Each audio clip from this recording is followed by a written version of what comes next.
Welcome, everyone, to the May AAC Promising Practices webinar, Equitable and Collaborative Economic Development. My name is Rebecca Trout. I'm the Program Director of the All-America City Awards program here at the National Civic League. The National Civic League is a 125-year-old nonprofit that aims to advance civic engagement to create equitable, thriving communities. The All-America City Award is our flagship program, and it began in 1949 to recognize exceptional civic engagement in local governments. This year's theme is creating healthy communities through inclusive civic engagement. It's a really exciting time for us right now as we're preparing for the All-America City Awards in June. We have a really great group of finalists this year and a wonderful program planned. We would love for you to join us at the event, and I'll be including registration information in my follow-up email in case anyone is interested in attending. Now, while AAC celebrates the great work through our awards program and competition, we also aim to share the innovative practices, initiatives, and projects around the country through avenues such as this monthly webinar series. Today, we will be learning about programs that are intentionally promoting and creating equitable development. First, we are going to be joined by Ubax Gardheere, who will discuss the City of Seattle's equitable development focus, and then we will be joined by Kevin Mitchell, who will speak about the Town of Mount Pleasant's collaborative approach to the redevelopment of Shem Creek. If you have any questions during the presentation, please submit them via the chat box, and we will have the presenters answer them at the end of both presentations. Now, without further ado, I'm going to hand the floor over to Ubax. Okay. Just sharing the PowerPoint. Hi, everybody. Again, my name is Ubax Gardheere, and I am leading the Equitable Development Initiative here at the City of Seattle, Office of Planning and Community Development. And what's going on here? Office of Planning and Community Development mission is to lead collaborative planning, advance equitable development, and create great places. And the Equitable Development Initiative has the dual purpose of mitigating displacement, increasing access to opportunity for Seattle's most marginalized communities. And I like starting with the origin story of the equitable development because it was an inside-outside strategy with community and the city, and it started with a couple coalitions in Seattle, the first one being South Communities Organizing for Racial and Regional Equity, a coalition of about 21 community organizations working on a vision for community-controlled and inspired development in southeast of Seattle, and then the Race and Social Equity Task Force Coalition that came as Seattle was going through the 2035 Comprehensive Plan. There was 4 different neighborhoods that had similar characteristics that I will talk about later that came together as a coalition. It included the South Core to create, inform, and implement the Equitable Development Implementation Plan. And within the city, the Office of Planning and Community Development and Office of Civil Rights resource these communities to be involved in the update of the comprehensive plan as far as putting the racial justice policies as well as the equity analysis and then the equitable development implementation plan that followed. We define equitable development as public and private investments, programs, and policies in neighborhoods meet the needs of marginalized people and reduce disparities, taking into account past history and current conditions so that the quality of life outcomes are equitably distributed for the people currently living in an area as well as for new people moving in. So again, the Equitable Development Initiative has 4 parts. Started with an equity analysis as the companion to the environmental impact statement to inform Seattle's growth strategy, race and social equity goals and policies in the comprehensive plan, an Equitable Development Implementation Plan, followed by an Equitable Development Fund for community-driven projects. I like to start with a little bit of the history of why we are here, and looks like we are fighting an uphill battle. This is a map of redlining in Seattle, which tells where investment decisions were made by previous generation.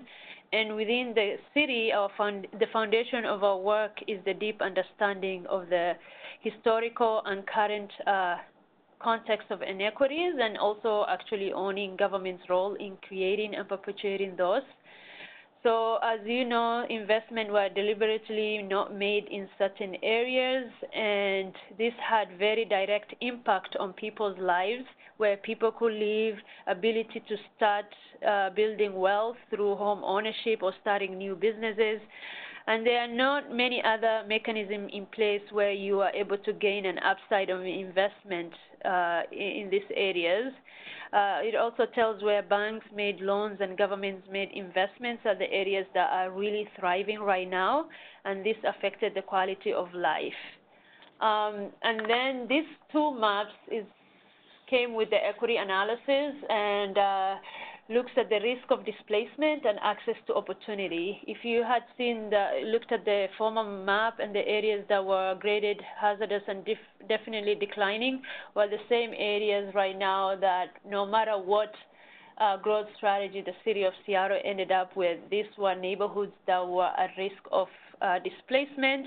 And the index looks at vulnerability, amenities, development capacity, and rent.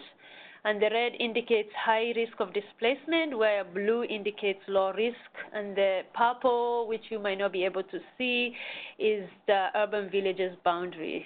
So looking at this again, displacement risk is high and will continue to be so without significant mitigations. And this conclusion, coupled with the fact that new development in these areas is an absolute certainty, really calls the question, what is the right type of level of responses? And do we have the will to respond? The next map is made of some key determinants of physical, social, and economic well-being, the access to opportunity. Green indicates where those with high level of access to opportunity. Brown is low access to opportunity. Again, if you look at the areas that have high risk displacement, again, those are the same areas that have low access to opportunity. And if you're interested with the access to opportunity indicators, it looks at education, economic opportunity, transit access, civic infrastructure, and health. So the neighborhoods that I just talked about also had similar characteristics: high level of chronic and more recent displacement risk, major transportation investments, disinvestments due to the history of redlining and racially restrictive covenants. They also had significant population of marginalized communities who have participated in years and years of neighborhood planning. And then also emerged key community-driven strategies that prioritize to mitigate further displacement and increase access to opportunity.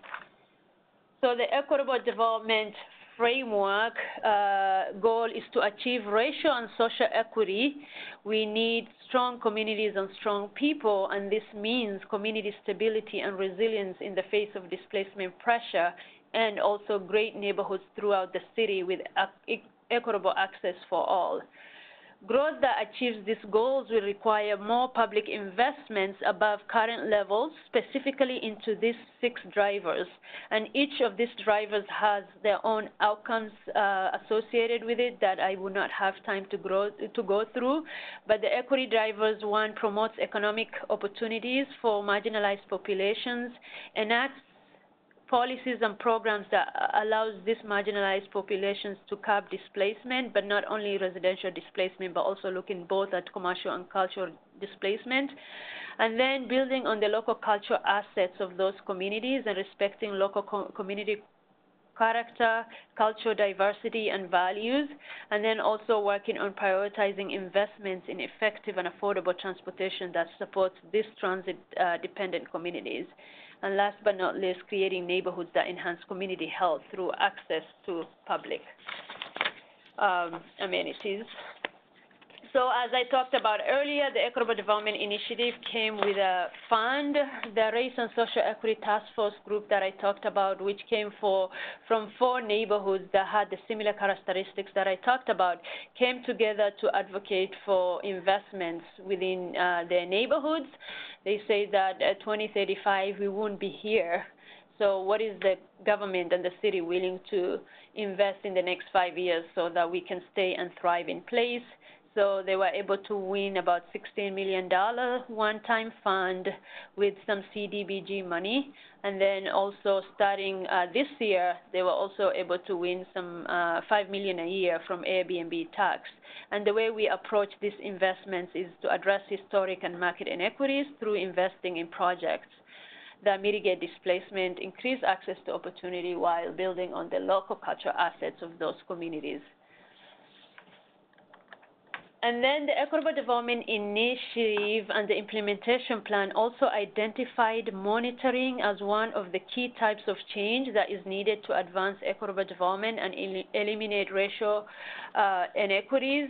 And this included establishing an annual report on heightened displacement risk and then progress toward equitable development.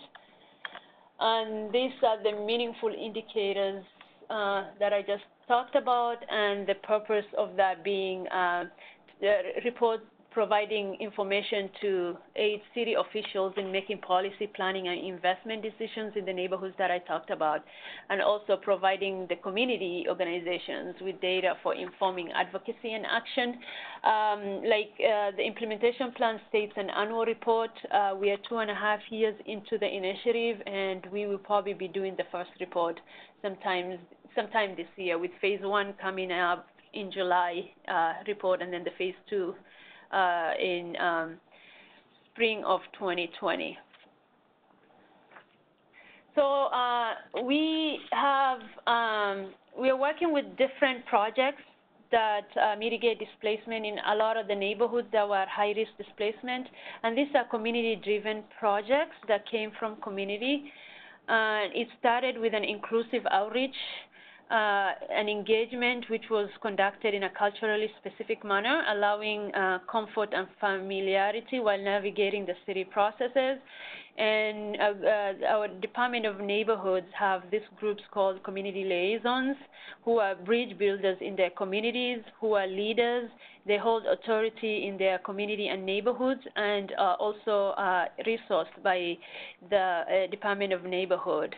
People say that they are tricultural, so they are very good at, obviously their own culture, and then know the government and the American culture as well as the bureaucratic culture. They help shape the materials and help us, avoid jargon, and they define early engagement structures. The outcome from this, surprisingly, was at a high level, both the government and the community, there's an alignment, and everyone wants to live in a decent housing in safe neighborhoods where their kids get great education, where people can get goods and services, with living wage jobs. But we also heard that people want right-sized and right-priced housing. Places of gathering are critical to culturally specific communities, and then in their business districts. And we also heard that people are not poor because they want to be poor, but they are poor because they are excluded from good jobs. So this inclusive community engagement also includes a process for sustained engagement and continuing to build partnership, not just going when we want to do something, and just making sure that you close the loop and just sharing the summary of what we had. Did we get this right? This strategy is going to address the issues you are facing, and then also being transparent about the priorities that can move forward and priorities that cannot move forward, and the reason for that. And then having in just resourcing the communities through that. So the outcome was the Equitable Development Initiative and the fund from all that community engagement. And out of all these projects, there are different projects. Some are just like childcare, economic development projects, and community centers with housing on top. But 3 of the projects, for example, one of them is called the Multicultural Community Center. They will own and operate their shared facility as a place for each community to celebrate, reinforce their cultures, and problem-solve integration to mainstream culture. And it's deliberately located in the Cultural Business District. These are 10 different organizations from different countries like Ethiopia, Vietnam, to name a few, who some of them had their own communities but now came together to do a multicultural community center. And they were also, as the residents were being displaced, also their centers were being displaced for those who did not own their own centers. The next one that I wanted to highlight is the Africa Town project, which the goal is to bring African American residents back into the city where they have been displaced and create an innovation hub, a tech center that provides entry for those closed out of the tech and creative careers. The central area where there was predominantly African Americans is also, close to the major corporations like Amazon, and they're trying to train their youth to get access to those technology jobs.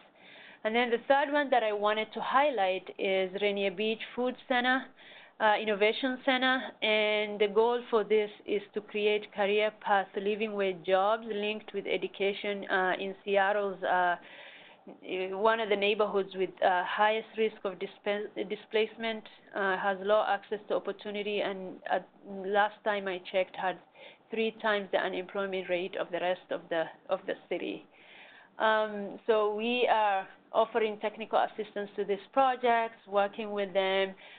We formed an advisory board who helped us vet the criteria for the fund, help with putting together the RFP, as well as vetting the criteria, and just kind of their connection with their neighborhoods and relationship with their neighborhoods was very instrumental in the last round of funding, where as we want to invest in groups and communities that are rooted in their neighborhood and have historically not been able to do development projects that mitigate displacement, so just really leaning into their knowledge and the depth of relationships that they have with their communities.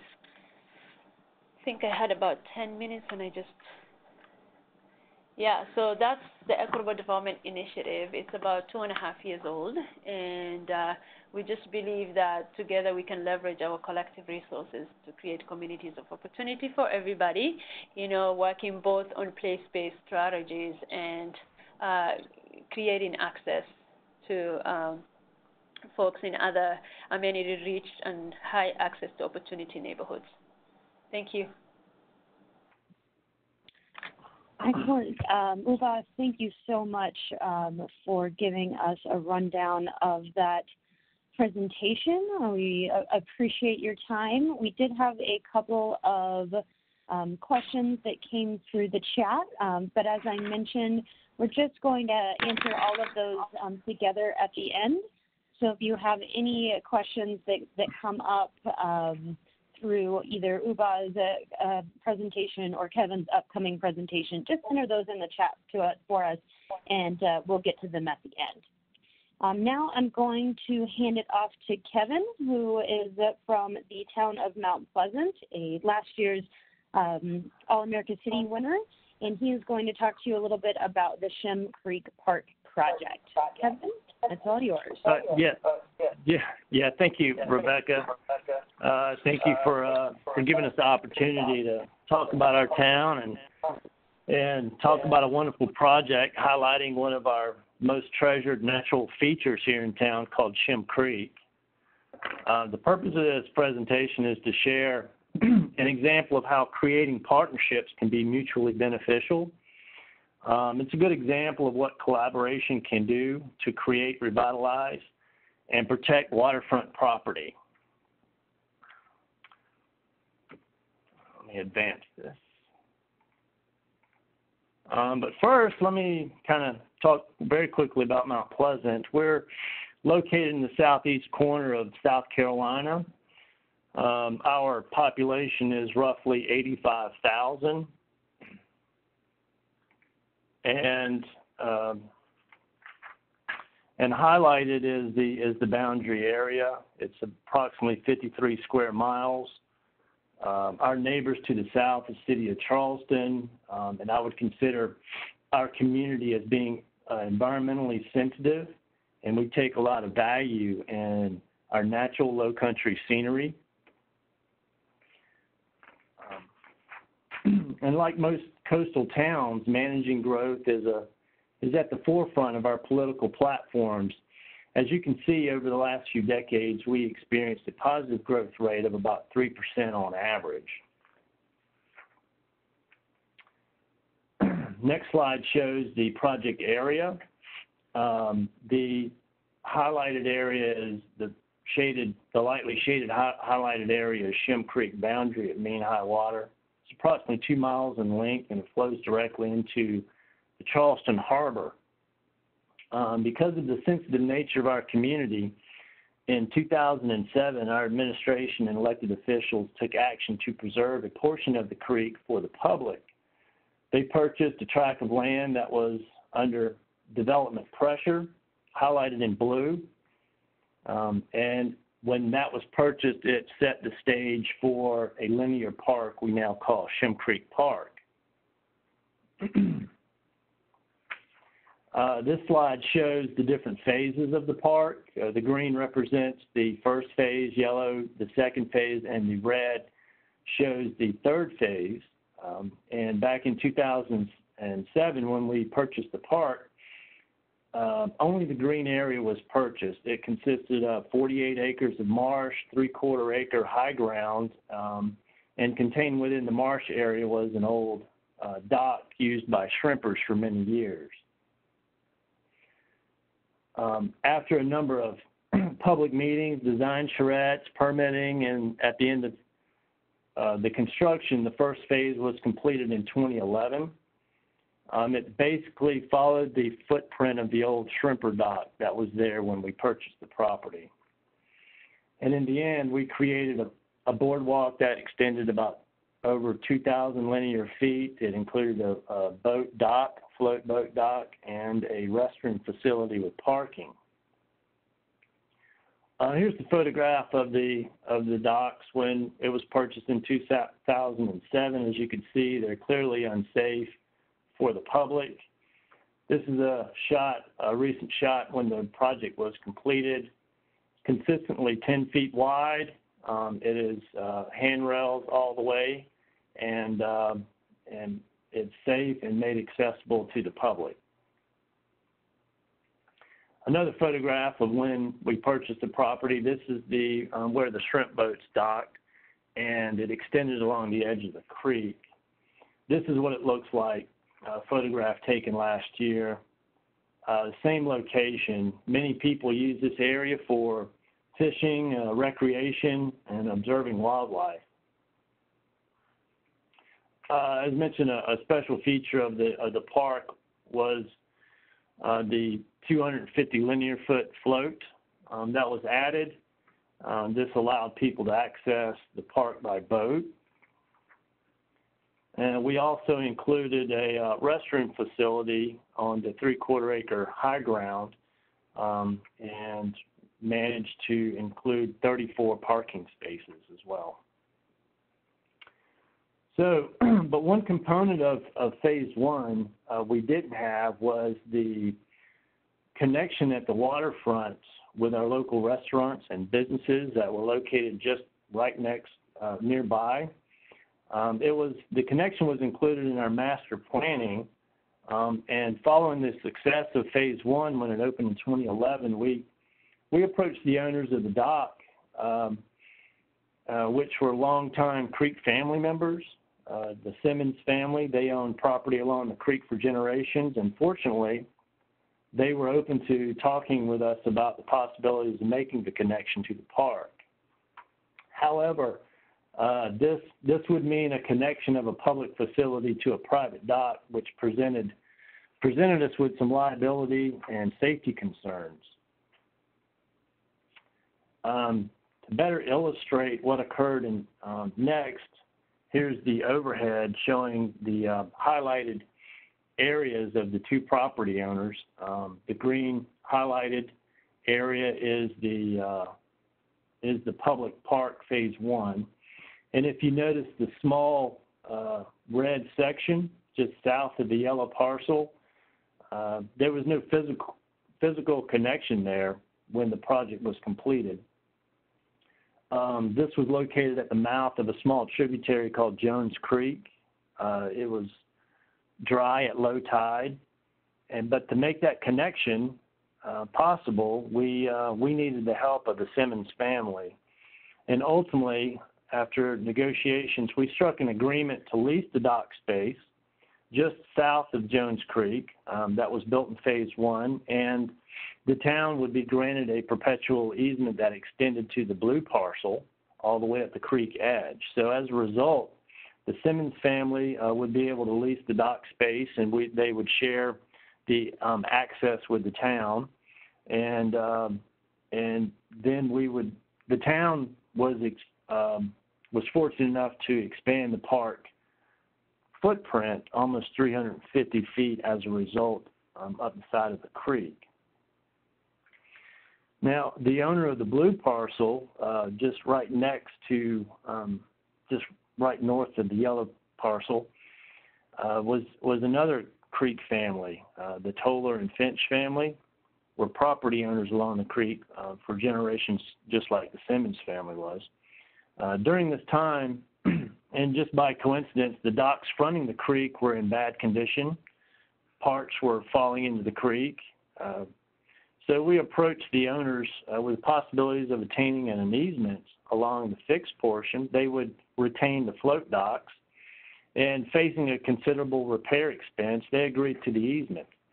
The town took over the responsibilities of the construction for the public use of the area, and then as a result, we extended the park another 700 feet along the creek edge, extending it up to the roadway corridor.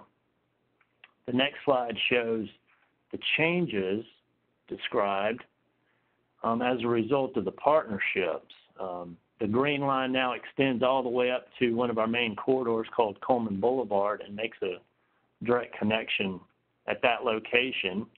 And this slide only shows really a portion of phase 1, but then it does extend down almost to the mouth of Charleston Harbor.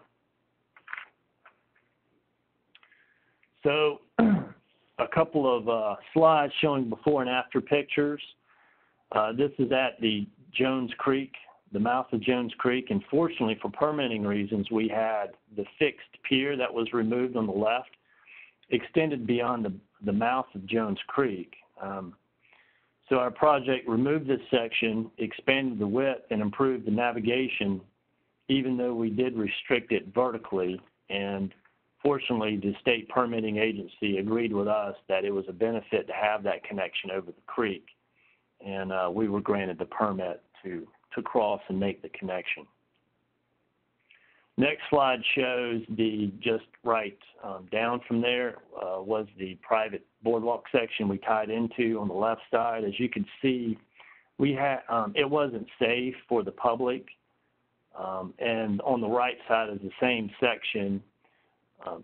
So we were very fortunate in making the agreement so we could take and extend the public boardwalk section that was safe and with a level walking surface all the way beyond this area. One of my favorite pictures that demonstrates the success of the partnership is this one. This is the gate that separated the two property owners before we entered into our agreement and built the project. This, for various reasons, liability mainly, people were unable to walk from one side of the boardwalk to the other. And as a result of our project, this is the same location, shows an open, continuous boardwalk extending beyond the multiple property owners along the creek. Again, this is another photograph showing where the blue parcel, the condition of the boardwalk in that area. It was literally falling in the creek in sections of it, and on the right side shows the restored boardwalk that is built to public standards. A special feature of the Phase 2 was the creation of a new access point. On the left side, you see where people were crossing the creek using a narrow sidewalk and eventually finding their way down the side of the hill. That's how they accessed the other side. But now, as a result of the project, we do have a boardwalk connection that ties directly into the sidewalk. And essentially, when you step onto the boardwalk, you could walk almost entirely down one side of the creek. This slide is an important slide. It shows the profile of that same section we were talking about. We had a number of design constraints or challenges. Thompson Hutton was our consultant, and they did an excellent job designing this because we had a significant elevation difference between the boardwalk fronting the restaurants to your left, and then the elevation at the bridge on Coleman Boulevard. We had to transition that down and still meet ADA standards.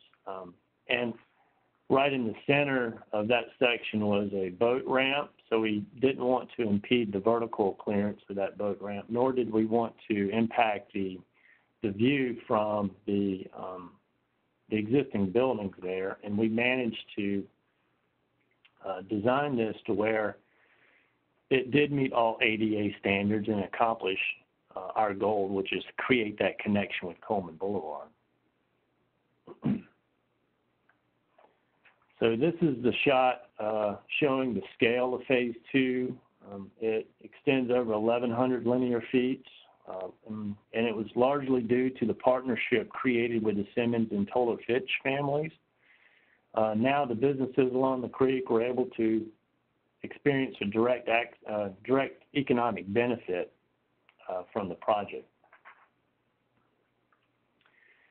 So what's next? We're currently under construction on Phase 3. This is going to extend on the other side of the creek, tied directly into the Phase 2 of our boardwalk, shown in highlighted here in red.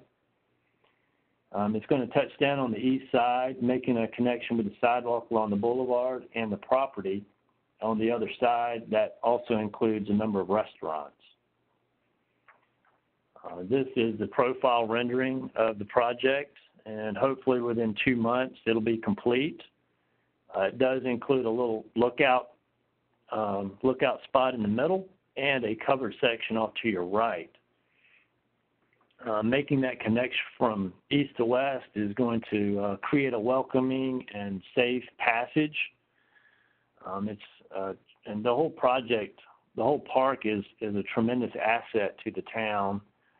It does provide safe access to businesses, to many residents that live within the area, and the project itself has evolved over 12 years. It has won 2 awards for Project of the Year from the American Public Works Association, as well as Project of the Year for the South Carolina Planning Association. And that concludes my presentation. Thank you.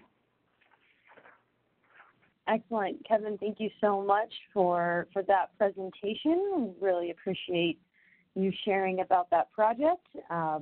We do have a couple of questions from the audience for both of our presenters. Let me just make sure we have everyone unmuted. There we go. All right. So this first question I have is for Ubax. Question for you. What pushback, if any, have you received just from the overall concept of the need to have a focus on equitable development? And if there has been any pushback, how have you been able to educate the public about the need for this focus on equity? I'll answer that question by starting with, so I've been here for 2.5 years, actually implementing the Equitable Development Initiative.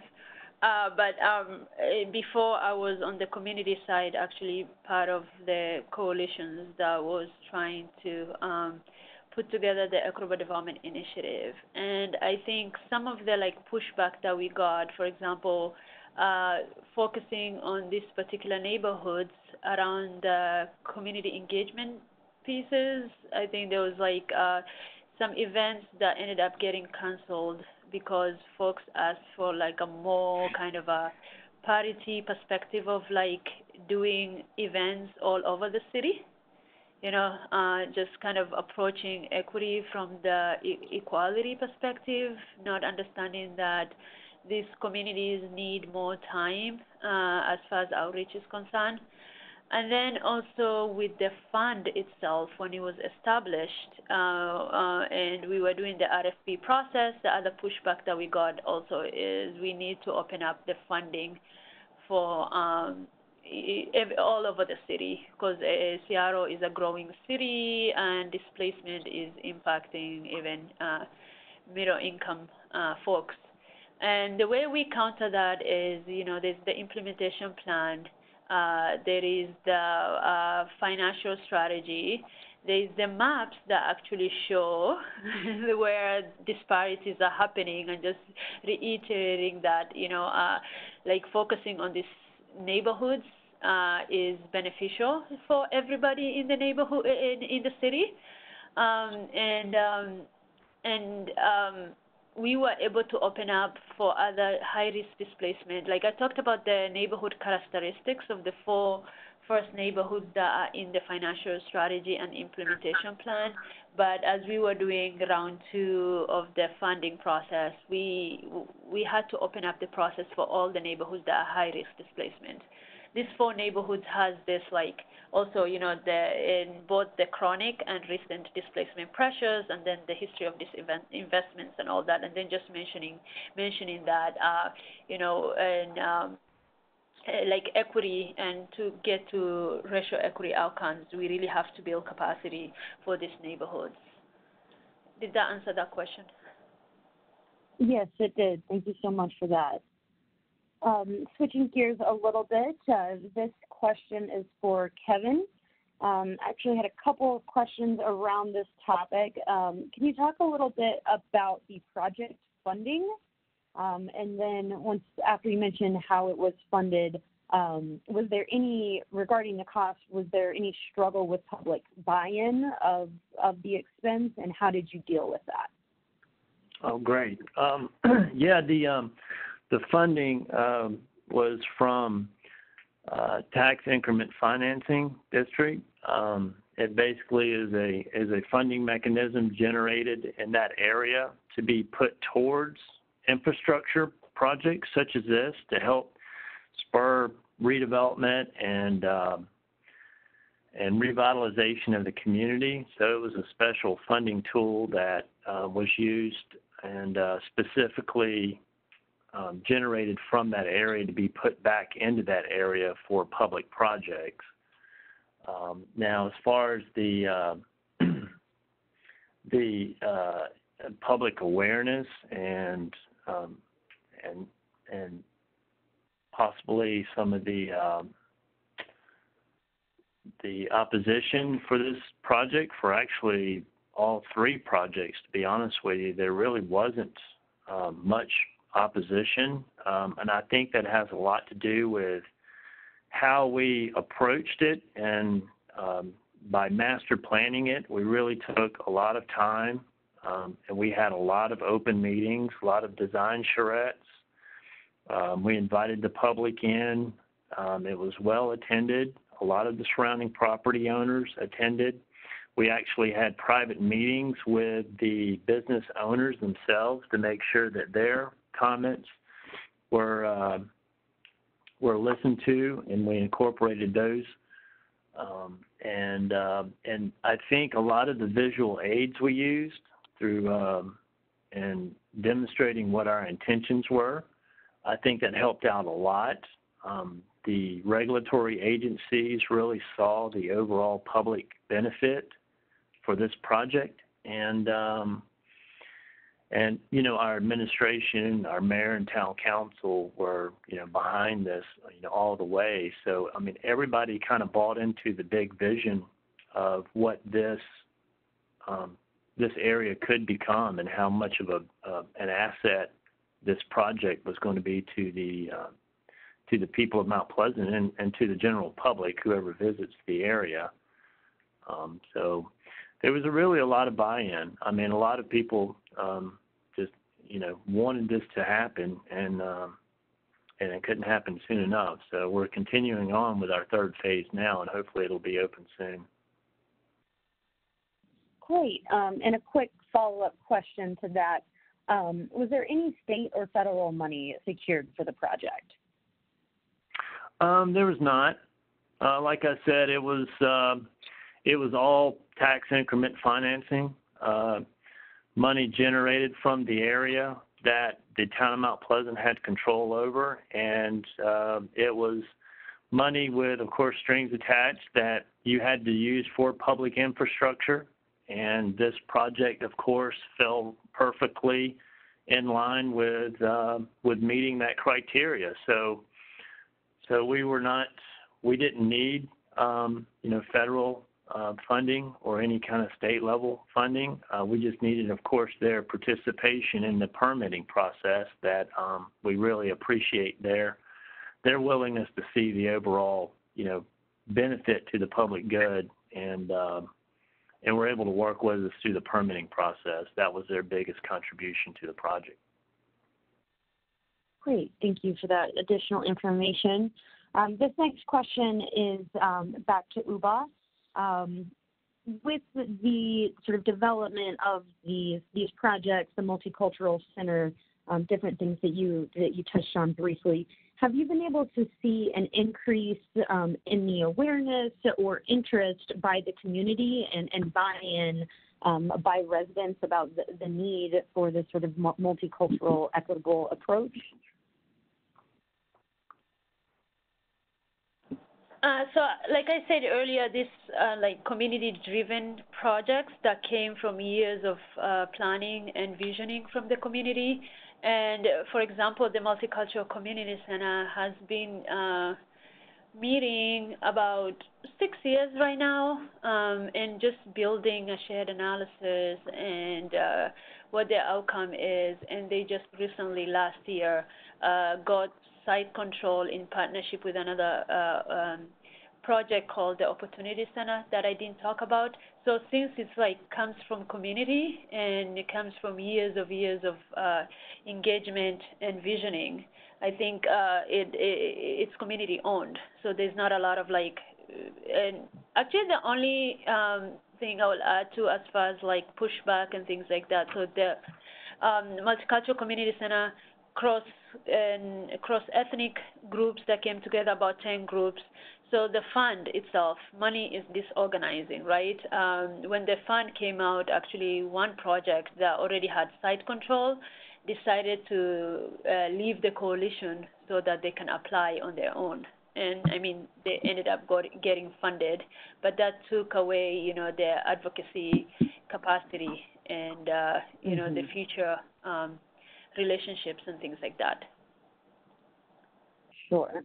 Great. Well, thank you for that information. I think it is so important when we're talking about these large projects that they're community-driven, and when the community leads it, you don't have to worry as much about buy-in because it was, you know, they were involved in the development of the project itself. So thank you for touching on that. I want to add one thing. Actually, I want to add one thing to that. Actually, it's community driven. There's not a lot of pushback within the community and all that. But internally, as we were putting together the RFP and the criteria for the funding and all that, a lot of folks were going into funding project development and site control and just like a kind of a tangible project. And like I said, a lot of these groups are really starting right now to start thinking about development and things like that. So we really had to fight harder internally to put together a capacity building category in the RFP so that as they're looking for site control and things like that, they are resourced. Or if one organization was like a volunteer-led organization and the capacity building was able to hire a project manager to go to all the meetings and things like that. So internally, I think there was literally that efficiency mindset that was driving the conversation around the criteria, and then just bringing people back to the equity perspective of this was really important. Certainly. Yeah, I can see how that would be important. Thank you for touching on that. Kevin, back to you. You talked a little bit about the public meetings and things like that. Could you give us an example of maybe some feedback that you got from those meetings, maybe a concern before the project got started, and how you guys were able to incorporate that community feedback into the ultimate design and development of the project? Yeah, of course. That's a great point. Well, one of the reasons the project was purchased initially was to help preserve the view from there being another tall, large building and a marina, private marina out there. So one of the main things we wanted to do in this approach was to make sure that it kind of kept the low country theme, and it also didn't obstruct the view. We were very careful to design the restroom facility as far to the corner of the property to make sure that it was in the least obstructive way, and we also took a lot of effort in making sure that the materials we used in the parking lot, shell sand, native plants, those type things were used. Parking, of course, was a big issue because it's such a heavily visited area that we tried to maximize the parking in our design as well. But those were the main things that we tried to make sure that the public knew we did the best we could in our design with what we were working with to ensure that what their concerns were being met. Great, thank you for that. I think that's something that is oftentimes missed. A lot of times we put a lot of emphasis on getting input and having these meetings and getting opinions and concerns and things like that, but we don't always take that second step to make sure that those concerns are addressed in the ultimate end of the project. So it sounds like you guys did a good job of not only listening to those concerns and asks, but also acting on them. So congratulations on that. Thank you. I don't see any additional questions coming in, so unless either of you have something to add, I just want to thank everybody for joining us on today's webinar, and an extra special thank you to Uba and Kevin for taking your time for not only being on the call for us today, but all of the prep work that went into it. We really appreciate you taking the time to discuss the great work that's happening in your communities. Thank you for having me. Absolutely. Anytime. We won't be hosting a June webinar this next month due to the All-America City event and conference, but we will be back with some more content in July.